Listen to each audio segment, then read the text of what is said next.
വേനൽ ചൂട് രൂക്ഷമായി ഉയരുന്ന സാഹചര്യത്തിൽ കന്നുകാലികൾക്ക് സൂര്യാഘാതമേൽക്കാൻ സാധ്യതയുള്ളതിനാൽ കർഷകർക്ക് മുന്നറിയിപ്പ്. കടുത്ത വെയിലുള്ള സമയങ്ങളിൽ കന്നുകാലികളെ തുറസായ സ്ഥലങ്ങളിൽ കെട്ടിയിടുന്നത് അവയുടെ ജീവന് തന്നെ ഭീഷണിയായേക്കാമെന്ന് മൃഗസംരക്ഷണ വകുപ്പ് അധികൃതർ നിർദ്ദേശം നൽകി. പാലക്കാട് ജില്ലയിൽ അസഹ്യമായ ചൂടാണ് അനുഭവപ്പെടുന്നത്. താപനില 40 ഡിഗ്രിയോടടുത്താണ് റിപ്പോർട്ട് ചെയ്യുന്നത്. ചൂട് കൂടുന്നതിനാൽ ഏറെ ആശങ്കയിലാണ് കന്നുകാലി കർഷകർ. ഈ സാഹചര്യത്തിലാണ് മൃഗസംരക്ഷണ വകുപ്പ് ക്ഷീര കർഷകർക്കുൾപ്പെടെ ജാഗ്രതാ നിർദ്ദേശം നൽകിയത്. നിലവിൽ അനുഭവപ്പെടുന്ന അസഹ്യമായ വേനൽ ചൂട് കന്നുകാലികളുടെ ജീവന് ഭീഷണിയാകുമെന്നാണ് മുന്നറിയിപ്പ്. നേരിട്ട് വെയിൽ കൊള്ളുന്നത് മൂലം ശരീര താപനില ഉയരുകയും മൃഗങ്ങൾ കുഴഞ്ഞു വീഴുകയും ചെയ്യുന്നത് പതിവാകുന്നുണ്ട്. ചൂട് കൂടുന്നതോടെ പശുക്കളുടെ തീറ്റയെടുക്കൽ കുറയുകയും ഇത് പാലിന്റെ അളവ് ഗണ്യമായി കുറയാൻ കാരണമാവുകയും ചെയ്യും. അന്തരീക്ഷത്തിലെ ഈർപ്പം കുറയുന്നതോടെ ശരീരത്തിലെ ജലാംശം വേഗത്തിൽ നഷ്ടപ്പെടും. ചൂട് കൂടുമ്പോൾ പ്രതിരോധശേഷി കുറയുകയും മറ്റ് പകർച്ചവ്യാധികൾ പിടിപെടാനുള്ള സാധ്യത വർദ്ധിക്കുകയും ചെയ്യാൻ സാധ്യത ഏറെയാണെന്നും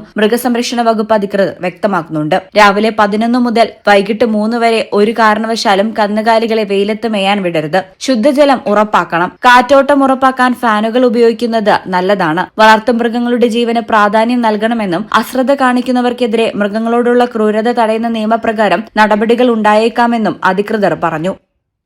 ഈ ചാനൽ പാലക്കാട്. 15 വർഷങ്ങളായി ഈ തിളക്കം നമ്മെ ഭ്രമിപ്പിക്കുന്നു.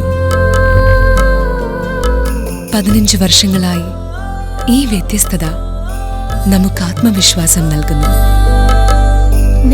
15 വർഷങ്ങളായി നമ്മുടെ ആഘോഷങ്ങളിൽ ഈ പാരമ്പര്യവും പങ്കാളികളാണ്.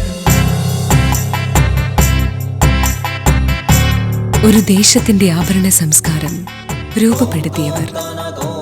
ഞങ്ങളെപ്പറ്റി നിങ്ങൾക്കല്ലേ കൂടുതൽ അറിയുന്നത്? പരിശുദ്ധിയുടെ സുവർണ പാരമ്പര്യം. Hayath Golden Diamonds, Valanchery.